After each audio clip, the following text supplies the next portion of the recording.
আকুল দিক ও বিদিক নাহি পাবে মদনে লালো সে মনে গোড়া। আজ আমি যখন বউকে দর্শন করলাম, আমার যে আমার মান সম্মান লাজ লজ্জা ভয় ভীত যা কিছু ছিল সবকিছু আমি গৌর চরণে নিজেকে সমর্পণ করলাম। আপনারা জানেন আজকে যে লীলা কীর্তনটা আপনারা শুনছেন, কালকেও যে লীলা কীর্তনটা আপনারা শুনবেন, এই লীলা কীর্তনের যিনি প্রবর্তক, যিনি সৃষ্টিকর্তা, কে সৃষ্টি করেছে জানেন? এই লীলা কীর্তন সৃষ্টি করেছে আপনাদের বাংলাদেশের মাটিতে, যার নাম হচ্ছে নরোত্তম দাস ঠাকুর। রাজশাহী খেতুরি ধাম, যার নাম হচ্ছে নরোত্তম দাস ঠাকুর। ওই নরোত্তম দাস ঠাকুর এই লীলা কীর্তনের প্রবর্তক, লীলা কীর্তন সৃষ্টি করেছে। আপনাদের জানা দরকার, আপনারা বড় ভাগ্যবান, বড় ভাগ্যবতী, কারণ এমন একটা বাংলাদেশের মাটিতে আপনারা জন্ম নিয়েছেন যে আপনাদের এই মাটিতে কত কত পদকর্তার জন্ম হয়েছে। আপনাদের এই মাটিতে কত কত মহাপুরুষের জন্ম হয়েছে এই বাংলাদেশের মাটিতে। কি বাবা হয়নি? স্বয়ং ব্রহ্মা, ওই ব্রহ্মার জন্ম হয়েছে আপনাদের বাংলাদেশের মাটিতে, যার নাম হলো জগৎ হরিদাস ঠাকুর। স্বয়ং ব্রহ্মা, তার জন্ম বাংলাদেশের মাটিতে। যিনি লীলা কীর্তনের প্রবর্তক নরোত্তম দাস ঠাকুর, তার জন্ম আপনাদের বাংলাদেশের মাটিতে। তবে এই মাটিতে কত কত পদকর্তার জন্ম, আর সেই মাটিতে আজকে আপনারা জন্ম নিয়েছেন, আপনাদের জীবন ধন্য। বাবা, বাংলাদেশের পরিস্থিতি যাই হোক না কেন, যত বড়ই বিপদ আসুক না কেন, আপনারা হয়তো জানেন না, আজকে আমরা যারা ভারত থেকে কীর্তন করতে আসছি, ধীরে ধীরে কিন্তু আমাদের আসা যাওয়াগুলো বন্ধ হয়ে যাচ্ছে। আমি এবং আমার দাদা, আমরা কিন্তু ভিসা পাচ্ছিলামই না, মোট ভিসা দেবেন না, বাংলাদেশের জন্য ভিসা বন্ধ, ভিসা দেবেন। তাই জানেন বাবা, 3 মাস, কার্তিক মাসের আগে 3 মাস আমি বাংলাদেশে ঢুকতে পারিনি ভিসার জন্য। তাই জানেন, 3 মাস যখন আমি বাংলাদেশে ঢুকতে পারিনি, তখন আমার মনে একটাই আফসোস হচ্ছিল যে আমার টাকা পয়সা দরকার নেই, ধন দৌলত দরকার নেই, কিন্তু এত তাড়াতাড়ি যে ভক্ত সঙ্গ থেকে আমি হারিয়ে যাব, শুধুমাত্র গোপালকে কাঁদছিলাম, গোপালের কাছে বলছিলাম, হে গোপাল, জীবনে মরি বাঁচি কোনো জায়গা সেটা, কিন্তু তুমি বাংলাদেশের ভক্তদেরকে এইটুকু কৃপা করো যাতে বাংলাদেশের মাটি থেকে যেন কীর্তনটা হারিয়ে না যায়। এই কীর্তনটা যাতে আমাদের জীবন থেকে না চলে যায়। আমরা যেমন ভাবে হরিনাম সংকীর্তন করি বাংলাদেশের মাটিতে,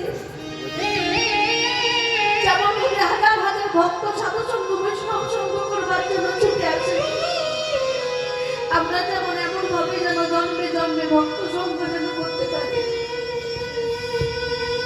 তাই বাবা, কাছে কখন গোবিন্দ ডাক দেবে এটা কিন্তু কেউ বলতে পারে না। আজ দেশের পরিস্থিতি যাই হোক না কেন, গোবিন্দের কাছে একটাই প্রার্থনা করবেন যে হে গোবিন্দ, আমাদের অন্য কিছু চাই না, শুধু তুমি এইটুকু কৃপা করো যেটা আমরা সাধু সঙ্গ বৈষ্ণব সঙ্গ করতে পারি। কারণ একমাত্র ভক্তই পারে, একমাত্র ভক্তই পারে ভগবানের সঙ্গে ভক্তের মিলন ঘটিয়ে দিতে। ভক্ত ছাড়া এটা কখনো সম্ভব না, ভক্ত কৃপা ছাড়া এটা কখনো সম্ভব না।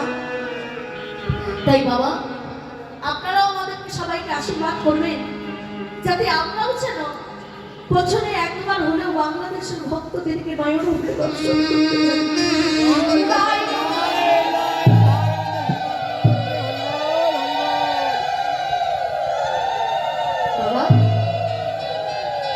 যে নরোত্তম দাস ঠাকুর এই লীলা কীর্তনের প্রবর্তক,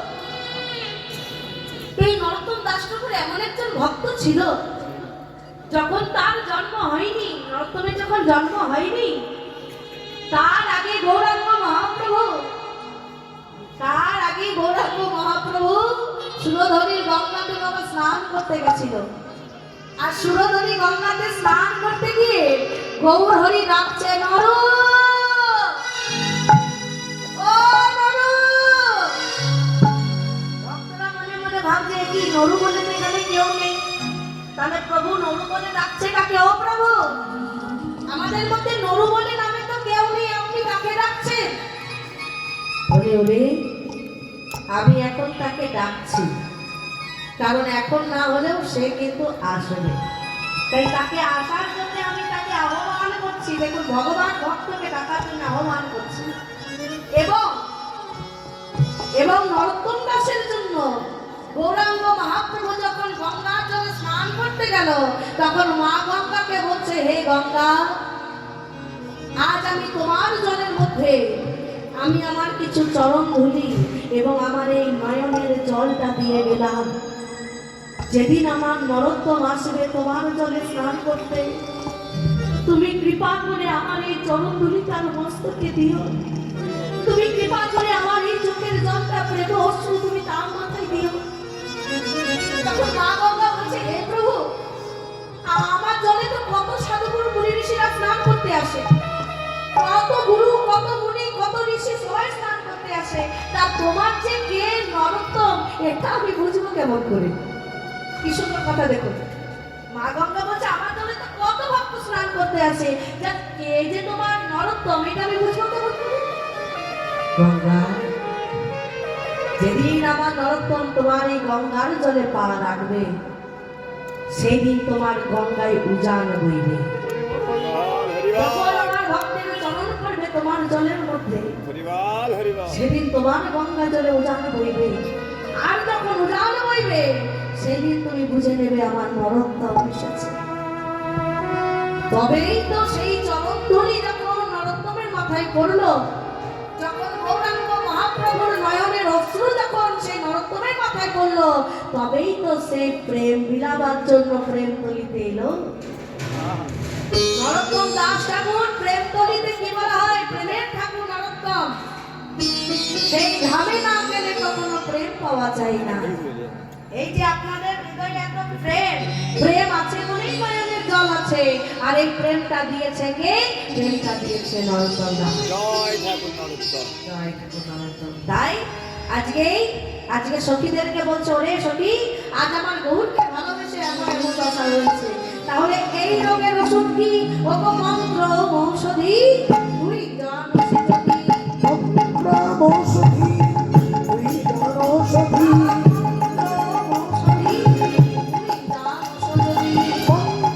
ঔষধি, তুই জান ঔষধি, বুঝু লাগি করিবি উপায়, বুঝু লাগি করিবি উপায়, বুঝু লাগি করিবি উপায়, বুঝি লাগি করিবি উপায়।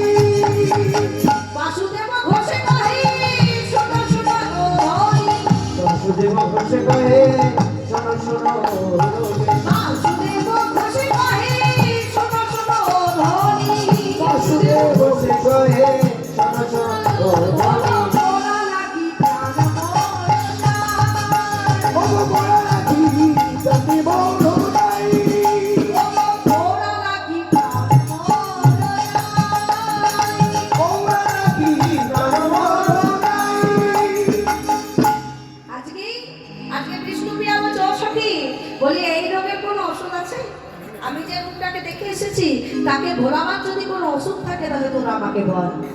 সখীরা বলছে,